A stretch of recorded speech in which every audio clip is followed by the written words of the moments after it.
How does the body naturally destroy pathogens that enter through a wound? നിങ്ങളുടെ കയ്യിൽ ഒരു ചെറിയ മുറിവുണ്ടായാൽ അവിടെ യഥാർത്ഥത്തിൽ എന്താണ് സംഭവിക്കുന്നതെന്ന് ചിന്തിച്ചിട്ടുണ്ടോ? നമുക്കതൊരു ചെറിയ മുറിവ് മാത്രമാണെങ്കിലും കോശങ്ങളെ സംബന്ധിച്ചിടത്തോളം അതൊരു യുദ്ധക്കളമാണ്. മുറിവിലൂടെ പാത്തോജൻസ് ശരീരത്തിലേക്ക് കടക്കാൻ ശ്രമിക്കുമ്പോൾ തന്നെ നമ്മുടെ ബോഡി ഡിഫൻസ് സിസ്റ്റം ഉണരുന്നു. ആദ്യം അവിടെ ഇൻഫ്ലമേറ്ററി റെസ്പോൺസ് എന്ന പ്രക്രിയ നടക്കുന്നു. മുറിവേറ്റ ഭാഗത്തെ കോശങ്ങൾ ഹിസ്റ്റമിൻ പോലുള്ള കെമിക്കൽസ് റിലീസ് ചെയ്യുന്നു. ഇത് ബ്ലഡ് വെസൽസ് വികസിക്കാൻ, അതായത് ഡൈലേറ്റ് ചെയ്യാൻ സഹായിക്കുന്നു. ഇതുവഴി കൂടുതൽ രക്തം ആ ഭാഗത്തേക്ക് ഒഴുകിയെത്തുന്നു. അതുകൊണ്ടാണ് മുറിവേറ്റ ഭാഗം ചുവന്ന നിറത്തിലും ചൂടായും അനുഭവപ്പെടുന്നത്. രക്തത്തിലൂടെ വൈറ്റ് ബ്ലഡ് സെൽസ് അഥവാ ന്യൂട്രോഫിൽസും മോണോസൈറ്റുകളും അവിടെയെത്തുന്നു. ഈ സെൽസ് നടത്തുന്ന പ്രധാനപ്പെട്ട പ്രവർത്തനമാണ് ഫാഗോസൈറ്റോസിസ്.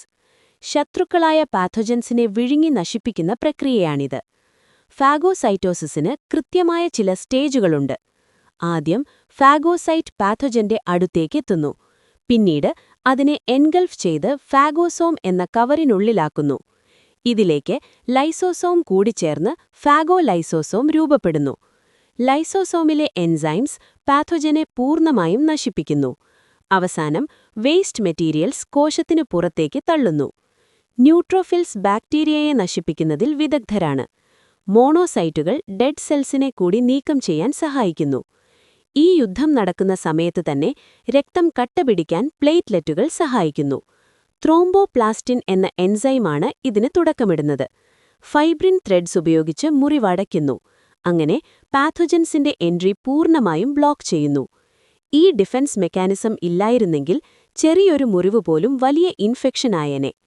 നമ്മുടെ ഇമ്മ്യൂൺ സിസ്റ്റം എത്ര പെർഫെക്റ്റായാണ് വർക്ക് ചെയ്യുന്നതെന്ന് നോക്കൂ. ഈ ഫാഗോസൈറ്റോസിസ് പ്രക്രിയ പരീക്ഷയ്ക്ക് ചോദിക്കാൻ സാധ്യതയുള്ള ഒരു ചോദ്യമാണ്. ഈ ടോപ്പിക് നിങ്ങൾക്ക് ഉപകാരപ്രദമായെങ്കിൽ ലൈക്ക് ചെയ്യാൻ മറക്കരുത്. കൂടുതൽ SSLC ബയോളജി ക്ലാസുകൾക്കായി ഈ ചാനൽ സബ്സ്ക്രൈബ് ചെയ്യുക. അടുത്തതായി ഏത് വിഷയത്തെക്കുറിച്ചുള്ള വീഡിയോ ആണ് നിങ്ങൾ ആഗ്രഹിക്കുന്നത്? നിങ്ങളുടെ അഭിപ്രായങ്ങൾ കമന്റ് ചെയ്യൂ.